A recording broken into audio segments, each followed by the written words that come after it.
শালার জীবনে কি করলাম? কেউ প্রেমিকের জন্য কারেন্টের লাইন কেটে দেয়, কেউ আবার পছন্দের পাত্রীর সঙ্গে বিয়ে না দেওয়ায় টাওয়ারে উঠছে। কবে জানি শুনবো স্যাটেলাইট বন্ধ করে দিয়েছে প্রেমিক। পুরো পৃথিবীর নাট্যমঞ্চ, আর বাংলাদেশ তার সদর দপ্তর। প্রেমিকের ফোন ব্যস্ত থাকায় পুরো গ্রামের বিদ্যুতিক লাইন কেটে দিল প্রেমিক। একে শুধু প্রেমিক বললে ভুল হবে, এ হলো বিদ্যুৎ প্রেমিক। আল্লাহ বাঁচাইছে, তখন কারেন্ট থাকলে তো পুদলিং পং হয়ে যেত। এখন এই হালার বাড়ি 72 লাখ টাকা বিক্রি করে কারেন্ট পুনরায় মেরামত করা হোক। আর একজন পছন্দের পাত্রের সঙ্গে বিয়ে না দেয় অভিমানে টাওয়ারে উঠছে। এদের এই কারবার দেখে শয়তান বলে আমি সাকসেসফুল। সঠিক বলেছেন।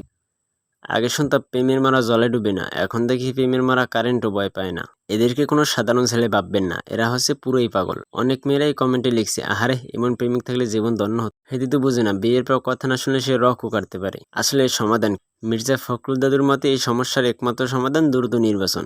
ভাই একটা গল্প পড়ি শুনেন। দুই ভাই জায়গা জমি নিয়ে ঝগড়া করে।